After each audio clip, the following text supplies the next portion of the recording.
Hello everyone, good morning. Hope you all are fine. I am Kalyani Trivedi, continuing the lecture of TY Become Sem 5, that is of English subject.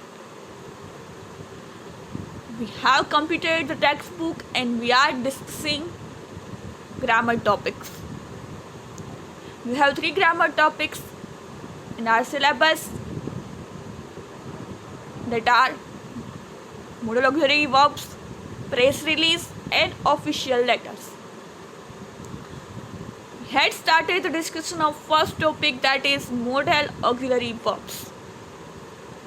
I know it is a repeating topic from F5, from school time, and in college also it's a repeating topic, but it's most important topic because the verb is most important parts of speech. Tense distinction જે લાગે છે એ વર્બને જ લાગે છે. સો while in speaking, reading or writing, if we find problem, the solution is we don't know where to put the right verb. ક્રિયાપદ ક્યાં કઈ રીતે કયું મૂકવું એમાં જ જો મિસ્ટેક થાય then we are mistaken or doing wrong things while speaking, reading or writing if we don't know the verb. So that's why I am always starting from the beginning. Verb એ સૌથી મહત્વનું important parts of speech છે, જેના 2 પ્રકાર છે, auxiliary verb અને main verb. જે કાલે આપણે જોયું, મેઇન વર્બ એટલે મુખ્ય ક્રિયાપદ. વાક્યમાં જે શબ્દ ક્રિયા બતાવતું હોય એ મેઇન વર્બ છે. The earth moves round the sun. The moves છે એ ફરવું, એ ક્રિયા છે, તો એ moves છે એ મેઇન વર્બ છે. He jumped upon his horse. Jumped, કૂદકો મારવો એ ક્રિયા છે, તો એ છે મેઇન વર્બ કહેવાય છે. We are Indians. આપણે ભારતીયો છીએ, તો આર છે ક્રિયાપદ.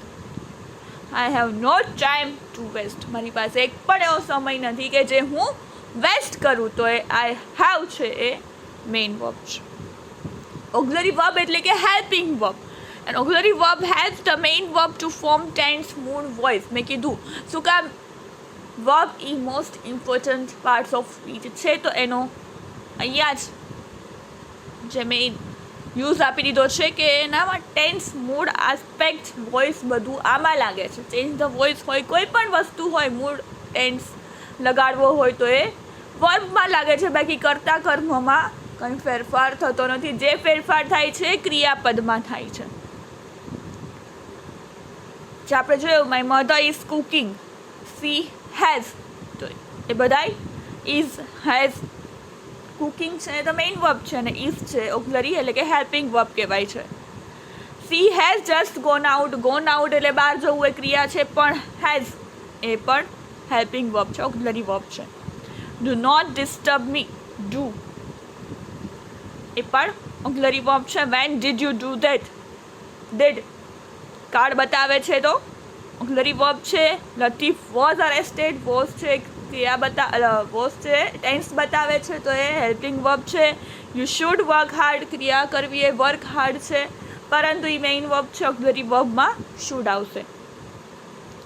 ઓક્ઝિલરી વર્બ્સના પણ 2 પ્રકાર છે, પ્રાઇમરી ઓક્ઝિલરી અને મોડલ ઓક્ઝિલરીઝ. જે આપણે ડિટેલમાં ભણવાના છે મોડલ ઓક્ઝિલરી વર્બ્સ છે, પરંતુ એની સાથે સાથે આપણે પ્રાઇમરી ઓક્ઝિલરી વર્બ્સ કયા છે એ પણ જોઈશે. એમાં કાલે આપણે જોયું કે to be, to have, to ડુના રૂપ આવશે, ક્યાં વપરાય છે, કોની સાથે કયું વપરાય છે, એ પણ આપણે એક્ઝામ્પલ્સ જોયું. મોડલ ઓક્ઝિલરી વર્બ્સ કોને કહેવાય છે અને ઓક્ઝિલરી વર્બ્સ કોને કહેવાય છે, મેઇન વર્બ કોને કહેવાય છે, એ પણ આપણે કાલે જોયું. ટેન્સ ની પ્રમાણે કયા વર્તમાન કાળમાં વપરાય છે, કયા ભૂતકાળમાં વપરાય છે. હી સી ઇટ સાથે ફેરફાર થશે, બાકી બધે સેમ રહે છે. એમ ઇઝ આર ક્યાં લગાડવું, સોરી હેવ એઝ ક્યાં લગાડવું, ડુ, ડઝ, ડીડ, પાસ્ટ ટેન્સમાં બધે સેમ છે. હેડ ને ડીડ આવશે, એમાં ક્યાંય એક કંઈમાં ફેરફાર નહીં થાય. આઈ, વી, યુ, હી, શી, ઇટ, દે બધા સાથે હેડ અને ડીડ જ આવશે, તો ત્યાં કંઈ પણ પ્રકારનો ફેરફાર નહીં થાય. તો એક પ્લસ પોઈન્ટ છે આપણા માટે. બાકી યાદ રાખવાનું છે હેવનું હેઝ ક્યાં થશે અને ડુનું ડઝ ક્યાં થશે. એમિઝાર વોઝ વેર તો આપણને હવે ખ્યાલ જ છે. સો ટુ બી એમિઝાર ક્યાં વપરાય છે એનો ઉપયોગ જોઈ લઈએ જરાક. Be is use to form continuous tense. Am is are was were નો ઉપયોગ કન્ટિન્યુઅસ ટેન્સ એટલે કે ચાલુ કાળ ક્રિયા અત્યારે વર્ક ઇન પ્રોગ્રેસ. અત્યારે આઈ એમ સ્પીકિંગ તો હું અત્યારે બોલું છું, આઈ એમ ટીચિંગ. ક્રિયા અત્યારે પ્રોગ્રેસમાં છે બીકોઝ આઈ એમ ટીચિંગ. ક્રિયા લાઈવ છે, અત્યારે ક્રિયા ચાલુ છે. તો એ વર્ક ઇન પ્રોગ્રેસ બતાવવા માટે બીનો યુઝ થાય છે. તો કઈ રીતે? They are playing chess. એ લોકો ચેસ રમે છે, મીન્સ અત્યારે રમે છે. The work is continue, work in progress, ત્યારે ચાલુ છે ક્રિયા. તો એમાં એમિઝાર અને આઈએનજી લગાડીને, એમિઝાર વોઝ વેર આઈએનજી લગાડીને કન્ટિન્યુઅસ ટેન્સ બતાવી શકાય છે. I am writing now, I am speaking now. She is preparing food. અત્યારે ફૂડ બનાવે છે, અત્યારે ક્રિયા કન્ટિન્યુ છે. Ram was crossing the road at that time. ત્યારે એ ક્રોસ કરતો હતો એ સમયે એ ક્રિયા કન્ટિન્યુ હતું. એટલે પાસ્ટ ટેન્સમાં પણ કોઈ ક્રિયા કન્ટિન્યુ હોય તો એ બતાવવા માટે એમિઝાર વોઝ વેર પ્લસ આઈએનજી લગાડીને ક્રિયા કન્ટિન્યુ છે, પ્રોગ્રેસમાં છે, ચાલુ વર્તમાન કાળ કે ચાલુ ભૂતકાળ બતાવી શકાય છે. Be is use to build a passive form. એક્ટિવમાંથી પેસિવ વાક્ય કરવાનું હોય ત્યારે પણ આનો ઉપયોગ થાય છે. વોઝ વેર એમિઝાર વોઝ વેરનો તો ક્યારે કર્તરી કર્મણી જે આપણે કહીએ છીએ કે એક્ટિવ પેસિવ વોઇસ કહીએ તો પણ થાય. The news was brought to you by Nirma. શું કહે છે? The news was brought to you by Nirma. They were caught red-handed. The news was નો ઉપયોગ કરીને brought to you by Nirma. They were caught red-handed. રંગે હાથ પકડાઈ ગયા. Where? He is considered to be a great leader. He is અત્યારે. Some students are being punished. અમુક students છે એ punished થશે. Have. Have is used to form perfect tense. Have નો ઉપયોગ પૂર્ણકાળ જે ક્રિયા પતી ગઈ છે. I have already finished my breakfast. I have forgotten your address. હું ભૂલી ગઈ છું તમારું એડ્રેસ. ક્રિયા પૂર્ણ થઈ ગઈ છે. Grishma has left her job. ગ્રીષ્માએ પોતાની જોબ મૂકી દીધી છે. Mr. Shah had left the place. જોયું આપણે આઈ સાથે હેવ આવ્યું. I be you અને હી સીટ કોઈ ત્રીજા વ્યક્તિની વાત હોય, કોઈ નામ હોય તો એ હેઝ આવશે. તો Grishma has left Har job.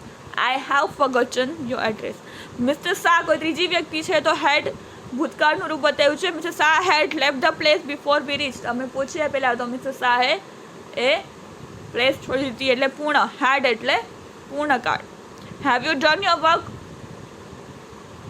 શું તમે તમારું કામ પૂરું કરી દીધું છે? ડન એટલે કમ્પ્લીટ, ફિનિશ. ડુનું ડન કર્યું છે તો એ પાસ્ટ ટેન્સ બતાવે છે, પૂર્ણકાળ બતાવે છે. We have never gone there. અમે લોકો ક્યારેય ત્યાં ગયા નથી. ગોન ભૂતકાળનું રૂપ છે તો એ પૂર્ણકાળ બતાવે છે. હેડ બેટર પ્લસ વર્બ એટલે ક્રિયાપદ. કરતા બાદ ઉપરોક્ત રૂપના ઉપયોગ દ્વારા ભૂતકાળમાં ન થયેલી ક્રિયા થઈ હોત તો સારું હતું એવું સૂચવવામાં. કોઈ ક્રિયા ન થઈ હોય અને એમ છે કે આ થઈ ગયું હોત તો કાશ, તો એ બતાવવા માટે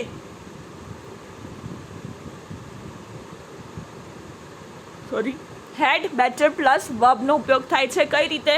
you had better work hard. કાશ તમે સારું મહેનત સારી કરી લીધી હોત, સારું કાર્ય વર્ક હાર્ડ મહેનત સખત મહેનત કરી લીધી હોત તો કદાચ પાસ થઈ જાય, કદાચ એ કાર્ય સફળ થઈ જાય. She had better accept the proposal. કાશ એને પ્રપોઝલ એક્સેપ્ટ કરી દીધું હોત જે નથી કર્યું. I had better go home. કદાચ હું ઘરે પહોંચી ગયો હોત, ઘરે વયો ગયો હોત. કાશ ભૂતકાળમાં ન થયેલી ક્રિયા જો થઈ હોત તો સારું હતું એ સૂચવવા માટે હેડ બેટર પ્લસ ક્રિયાપદનું મૂળ રૂપ વપરાય છે.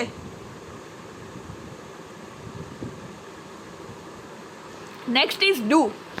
Do is use to form negative of simple present and simple past. ડુનો ઉપયોગ સાદા વર્તમાન તથા સાદા ભૂતકાળમાં નકાર વાક્ય એટલે નેગેટિવ વાક્ય બનાવવા માટે વપરાય છે. આઈ ડુ નોટ નો હિમ, હું એને ઓળખતું નથી. They do not live in Mumbai, એ લોકો મુંબઈમાં રહેતા નથી. Arsh does not like mangoes, અર્શને મેંગો ભાવતા નથી, કેરી ભાવતી નથી. ડીડ નોટ ઇન્ફોર્મ મી, એ લોકોએ મને ઇન્ફોર્મ કર્યું નહીં. I did not, it did not rain yesterday, કાલે વરસાદ આવ્યો નહીં. ભૂતકાળનું હોય તો ડીડ થઈ જશે અને વર્તમાન કાળ હોય તો do. Do is use to form interrogative force. મેં કીધું ને પહેલાં મોસ્ટ પ્રોબેબલી ડુનો ઉપયોગ પ્રશ્નાર્થ માટે થાય છે, નેગેટિવ અને પ્રશ્નાર્થ. Simple present, simple past. ડુનો ઉપયોગ વર્તમાન કાળ અને ભૂતકાળમાં પ્રશ્નાર્થ વાક્ય બનાવવા માટે કરવામાં આવે છે. Do you like English movies, શું તમને ઇંગ્લિશ મૂવીઝ ગમે છે? Does your sister study well, love your sister એટલે હું તમને નથી તો એ થર્ડ પર્સન આવશે ત્યારે ડઝ આવશે. Do they not waste their time, તો એ લોકો એનો ટાઈમ વેસ્ટ નથી કરતા. Did you see the newspaper, શું તમે ન્યૂઝપેપર જોયું?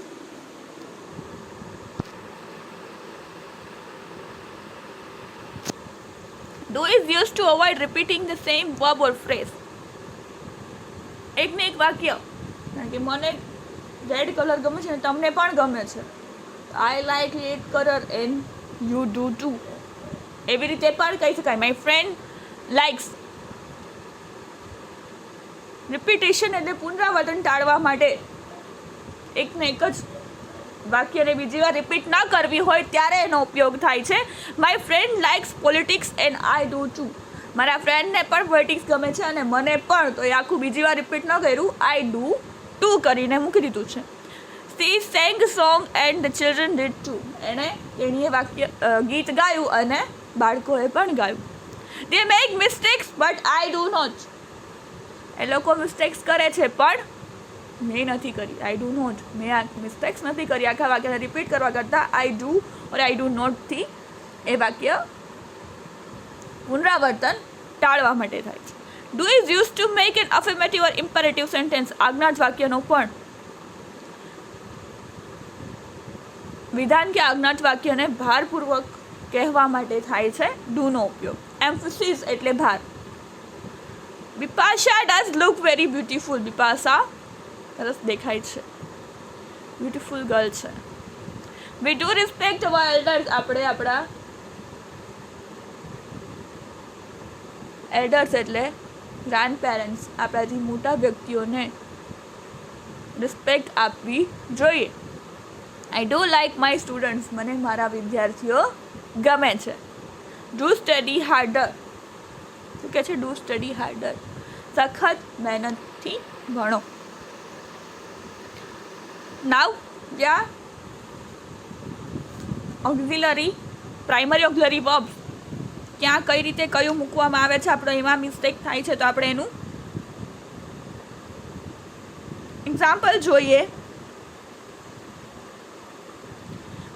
fill in the blanks with was where. was where ક્યાં મુકાય, કઈ રીતે મુકાય, તો એનું એક્ઝામ્પલ વી વેર. વી સાથે ઘણા બધા છે એટલે બહુવચનનું રૂપ વેર આવશે, WERE. We were kindly received. પછી છે Rome was not build in a day. Rome છે એક દિવસમાં, રોમનું આખું શાસન છે બિલ્ડઅપ નથી થયું. It was raining heavily. What were you doing. You સાથે વેર આવશે, આપણે જોયું હતું what were you doing. He was not at home. He એક વચન. દે એટલે બહુવચન. They were watching a movie. Ram and Shyam બે વ્યક્તિઓ છે એટલે were to play with us. It was very dark there. Were the boys. Boys છે એટલે બહુવચનનું were. Were the boys singing. Those wear British tourist. કઈ રીતે ક્યાં કયું રૂપ મૂકવું એનું એક એક્ઝામ્પલ હતું. ક્યાં કઈ રીતે વોઝ વેર મૂકવા. Now we are jumping towards our topic that is in our syllabus, that is modal auxiliaries. There are 13 modal auxiliaries verbs which expresses mode of action. ક્રિયા સંબંધિત રીત કે ભાવ દર્શાવતા નીચે મુજબના 13 સહાયક ક્રિયાપદોને મોડેલ ઓક્સિલરી વર્બ્સ કહેવામાં આવે છે.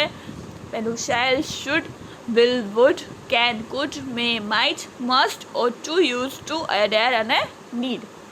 ઉપરોક્ત મોડેલ ઓક્સિલરી વર્બ્સ વાક્ય ભરાયેલા ક્રિયાના અનુસંધાનમાં અર્થ, રીત કે ભાવ દર્શાવવામાં મેઇન વર્બને મદદ કરે છે. આ ક્રિયાપદો ભવિષ્ય કહેવા, સંમતિ બતાવવા, ઈરાદો જાહેર કરવા, વચન આપવા, સલાહ સૂચન કરવા, જરૂરિયાત દર્શાવવા, શક્તિ સૂચવવા, ઠપકો આપવા, મનાઈ ફરમાવવા જેવા વિવિધ કાર્યો કરે છે.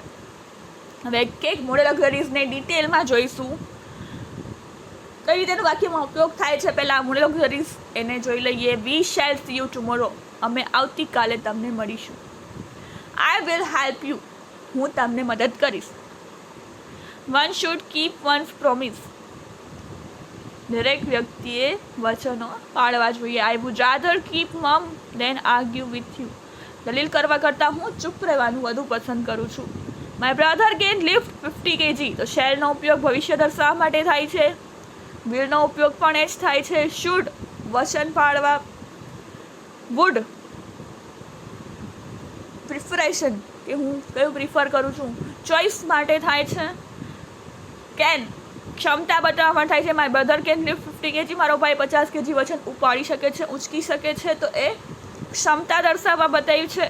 During his school days he could not speak English. એમાં એબિલિટી ક્ષમતા કે સ્કૂલમાં હતો ત્યારે એ નહોતો બોલી શકતો અંગ્રેજી, પરંતુ અત્યારે બોલી શકે છે. તો ત્યારે એની એબિલિટી નહોતી, અત્યારે છે. It may rain today. આજે કદાચ વરસાદ આવશે.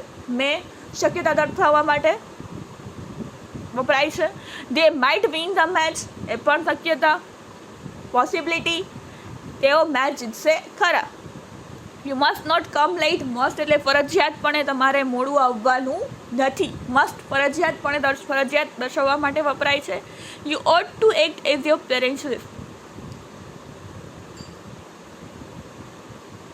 મોરલ વેલ્યુ કે તમારે તમારા પેરેન્ટ્સ એટલે કે માતા પિતાની મરજી મુજબ વર્તવું જોઈએ, તમારી ફરજ છે. I use to read a lot when I was a student. Use to એટલે ટેવાયેલો. હું જ્યારે વિદ્યાર્થી હતો ત્યારે ખૂબ વાંચવા ટેવાયેલો હતો, વાંચતો હતો, પણ અત્યારે નથી હોતો. ત્યારે ભૂતકાળની કોઈ ક્રિયા યુઝ ટુ એટલે ટેવાયેલું. મોડેલ ઓક્સિલરીઝની characteristics. General characteristics. Modal auxiliaries are always used with a main verb. They are never used alone. પહેલી કેરેક્ટરિસ્ટિક્સ લાક્ષણિકતા શું છે મોડલ ઓક્સિલરીઝની? કે એ ઓલવેઝ મુખ્ય ક્રિયાપદ મેઇન વર્બ આપણે જોયું એની સાથે વપરાય છે, એકલા ક્યારે વપરાતા નથી. મોડલ ઓક્સિલરીઝ વર્બ માત્ર સહાયક ક્રિયાપદ તરીકે જ કાર્ય કરે છે, મેઇન વર્બ સાથે જ થાય છે. સી કેન ઉર્દુ તો ના આવે, ખોટું વાક્ય છે. C can speak Urdu. બોલવું એ મેઇન વર્બ છે, સ્પીક, અને એની સાથે કેન કે તે બોલી શકે છે, એબિલિટી બતાવવા માટે કર્યું છે. Modal auxiliary verbs do not change according the number or person of the subject. ફેરફાર થતો નથી, એમનામ જ યુઝ થાય છે. સ્વરૂપ વાક્યમાં રહેલા કરતા સબ્જેક્ટ કે વચન પુરુષ અનુસાર બદલાતું નથી. ફોર એક્ઝામ્પલ જોઈએ તો I can, we can, she can, you can, they can, જેમ છે એમ બધા સાથે એમ જ વપરાશે. એમાં કાંઈ ફેરફાર નહીં થાય. એસ, ઈ એસ કે આઈએનજી નહીં લાગે. I might, we might, she might, you might, they might બધા સાથે મૂળરૂપ જેમ છે એમ જ લાગશે. એ રીતે બતાવ્યું છે, એમાં કાંઈ ફેરફાર થતો નથી. I should, we should, she should, you should, they should બધા સાથે એમ જ મૂળરૂપ વપરાય છે મોડલ ઓક્સિલરીઝનું. થર્ડ છે modal auxiliary verbs don't have the infinitive present participle or perfect participle forms. Modal auxiliaries verbs છે એ મેઇન વર્બ્સ ને હોય છે, જેમાં એસ, ઈ એસ મેં કીધું ને આઈએનજી, ઈડી ના રૂપો હોતા નથી. ઇન્ફિનિટિવ, પાસ્ટ પાર્ટિસિપલ કે પરફેક્ટ પાર્ટિસિપલ એટલે જેમાં ઈડી, આઈએનજી, ટેન્સ લાગે. ED, ING, S, E S એવું કંઈ પણ લાગતું નથી.